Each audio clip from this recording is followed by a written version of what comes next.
Hey family, in today's video, I'm going to be sharing with you how to make a special and authentic egg fried rice recipe. One that I have never shared with you guys before, and I'm wondering why I have never shared this recipe with you before. It's a staple rice recipe in my home and it's one that I and everyone else has come to love, and I know that you would definitely love learning how to make it as well. Today's video is sponsored by Power Oil Pure Vegetable Oil. I'm adorning their beautiful t-shirts. You all know that I am a brand ambassador for Power Oil. I love the oil because it contains omega-6 and 9. It's excellent for the heart. It has no cholesterol and no trans fat whatsoever. So if you must cook with oil, ensure that you're using Power Oil Pure Vegetable Oil. All right, enough talking. Let's get right into the video, shall we?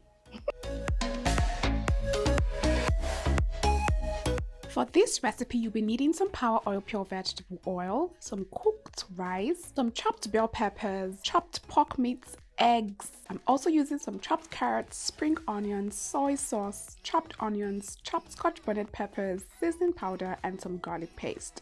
As usual, the full ingredient list will be in the description box down below, so be sure to check it out there, okay? Now start by grabbing a bowl and then crack open the eggs, followed by a pinch of salt. Using a fork, give this a very good whisk to combine everything together. Now once this is done, just set it off to the side and move on with the next step. In another mixing bowl, add the chopped pork meats, followed by a drizzle of soy sauce, some garlic paste, and some chopped scotch bonnet peppers, and some salt to taste. Mix this together to combine. We merely just want to season the pork meat slightly, and I'm going to leave this to marinate for about 20 minutes. You can go longer if you have the time. Now move over to the stove top, and then in a pan just drizzle some oil. I'm using Power Oil Pure Vegetable Oil. Allow it to heat up slightly, then reduce the heat to the lowest and pour in the whisked eggs. Allow the eggs to set on all sides for a few seconds, then begin scrambling just to break it apart. Now you don't want to over scramble this, you still want really big chunks from the eggs, so be careful not to over scramble it, okay? Now just continue to do this until the eggs are perfectly set. Once they're set, take it out of the pan and set it off to the side. So I'm interrupting this egg fried rice cooking transmission to bring you a special something. Ta-da! Just in case you haven't heard, which I'm wondering why you haven't heard, I have a cookbook called Winnie's Sizzling Selections. This cookbook has over 100 recipes. It's the only cookbook that you'll be needing to level up on your healthy eating journey this year. And if you ever worry about what to make, what to cook for yourself or your family and friends, this cookbook has come to your rescue. All the ingredients used in the recipes can be easily sourced and they're very affordable. And then I put the exact measurements and then exact procedure so that you know exactly what you're doing. And every recipe has a pictorial representation of it so that you know exactly what the final outcome should look like. The book also has serving size per recipe. It also has cooking time, prep time, total time. Fam, if you haven't gotten this book yet, you are missing out on everything called life, because this is a book that you definitely would be needing. And of course, even if you don't need the book, support your sister, okay? This is my brainchild. Like, I'm looking at my brainchild. It took us 3 years to create this book. So it would really be nice if you can show some support, show us some love, and purchase a copy. I'm going to put a link in the description box down below on how you can purchase a copy for yourself.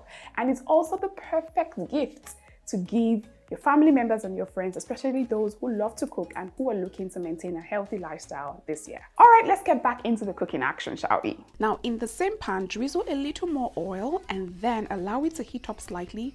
Then transfer the marinated pork meat into the pot and stir fry until the pork meat has lost all of its pinkness and is now slightly brown and fully cooked.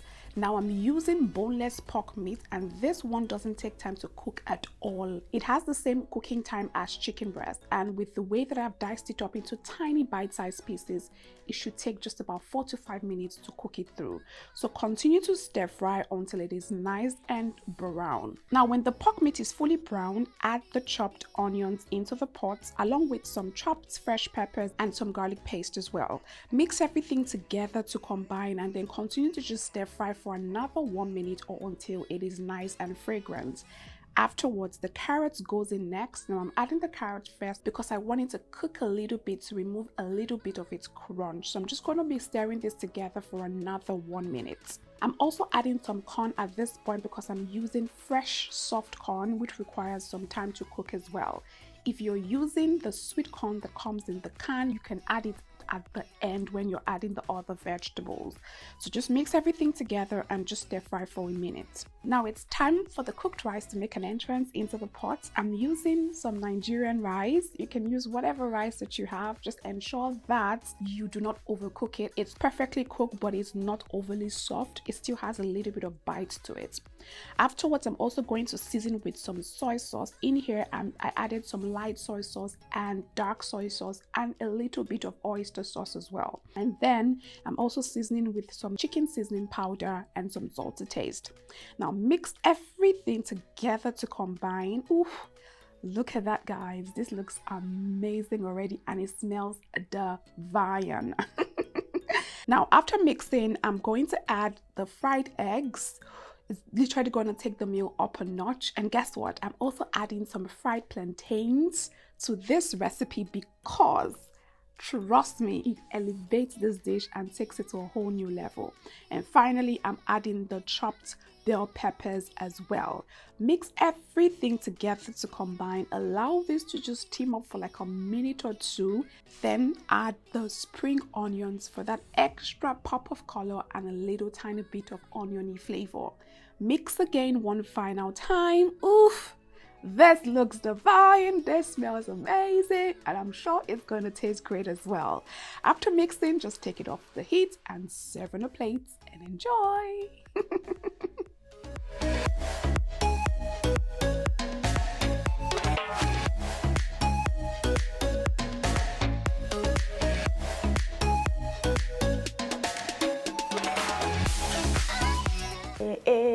I'm a happy girl. I'm a happy girl. Do you know why? Because I finally shared this recipe with you all, and now you guys have the recipe. I hope that you'll be putting it to very good use.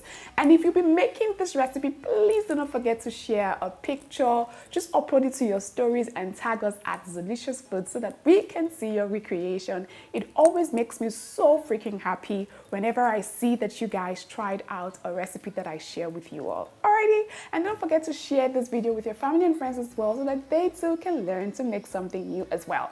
Alrighty, I'll see you next time with another mouth-watering and delicious recipe. Until then, remember to be very kind to one another, love yourself generously, and it's me, the queen of fun and fast cooking, saying bye-bye for now.